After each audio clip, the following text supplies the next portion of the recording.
அனைவருக்கும் வணக்கம். தமிழக பாஜக மாநில தலைவர் அண்ணன் நயினார் நாகேந்திரன் அவர்களுடைய வழிகாட்டுதலின்படியும், முன்னாள் பாஜக மாநில தலைவர் அண்ணன் அண்ணாமலை அவர்களின் அறிவுறுத்தலின்படியும் தமிழ்நாடு முழுக்க கிட்டத்தட்ட 24,450 தெருமுனை பிரச்சாரங்கள் கூட்டங்கள் நடந்து கொண்டிருக்கிறது. அதிலும் முக்கியமாக ராமநாதபுரம் மாவட்டம் ராஜசிங்கமங்கலம் ஒன்றிய தலைவர் அண்ணன் மரியாதைக்குரிய அண்ணன் வடிவேலன் அவர்களும் கிராமமாக கொண்டு போய் மக்கள்கிட்ட வந்து தெருமுனை பிரச்சாரங்களை கொண்டு போய்கிட்டு இருக்காங்க. ஆதரவளித்த மக்களுக்கும், நிர்வாகி தலைவர்களுக்கும், செயலாளர்களுக்கும், பொறுப்பாளர்களுக்கும் என்னுடைய மனப்பூர்வமான நன்றியை தெரிவித்துக் கொள்கிறேன். பாரத பிரதமருடைய நலத்திட்டங்களை கிராமமாக கொண்டு போய் சேர்த்தா மட்டும்தான் பிரதமர் என்ன பண்ணுறாரு, கிராமங்களுக்கு மக்களுக்கு சொல்லப்போனால் இப்போ பிரதமர் கிராம சாலைகள் திட்டம், குடிநீர் திட்டம், இந்த விஷயங்கள்லாம் கொண்டு போய் சேர்த்தா தான் மக்களுக்கு புரியும்.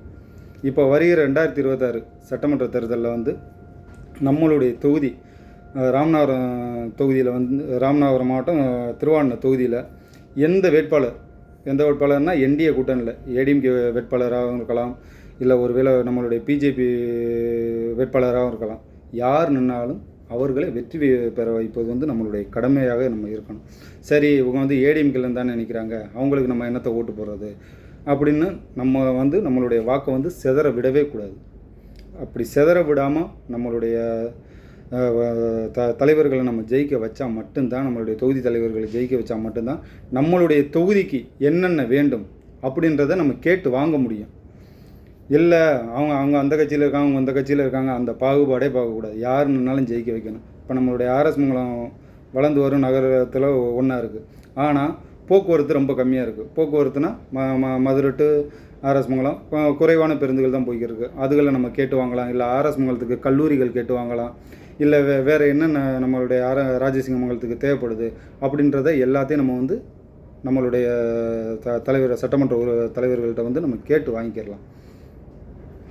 அதே போல் இந்த கடினமான நேரத்தில் நம்ம வந்து இன்னும் உழைச்சால் மட்டும்தான் ஏன்னா வெற்றி வாய்ப்பு நமக்கு வரும். ஏன்னா இந்த தேர்தல் வந்து ஒரு வரலாறு காணாத சவாலான தேர்தலாக தான் போய்க்கிறேங்க. 4 முனை போட்டி. அது எப்போ பார்த்தாலும் நான் சொல்லிக்கிறேன், 4 முனை போட்டி தான். எல்லோரும் சொல்லுவாங்க 3 முனை போட்டி, 2 முனை போட்டி. நான் அதெல்லாம் இல்லை. ஓட்டு வந்து எல்லா இடத்துலையுமே பிரியும். ஏன்னா எல்லா கட்சியுமே வேலையை ஆரம்பிச்சிட்டாங்க. எல்லா கிராமத்துக்கும் போய் பேசுகிறதும் சரி, பொதுக்கூட்டங்கள் போடுறதும் சரி, எல்லாத்தையும் சொல்கிறதுக்கு ஆரம்பிச்சிட்டாங்க. அப்படி இருக்க பட்சத்தில் நம்ம வந்து ஒவ்வொரு கிராமங்களும் சரி, ஒவ்வொரு வீடுகளும் சரி, ஒவ்வொரு வீடாகவும் சரி, நம்மளுடைய நலத்திட்டங்கள் நாங்கள் ஆட்சிக்கு வந்தால் நாங்கள் என்ன பண்ணலான் இருக்கோம், மக்களுக்கு என்ன பண்ணலான் இருக்கோம் அப்படின்னு சொன்னால்தான் நம்மளுடைய வாக்குகள் வந்து என்றும் சிதறாது. நம்மளுடைய ஒற்றுமையே என்றும் நமக்கு ஒரு நம்பிக்கையாக இருக்கும். பார்ப்போம் இந்த தேர்தலில். நன்றி, வணக்கம்.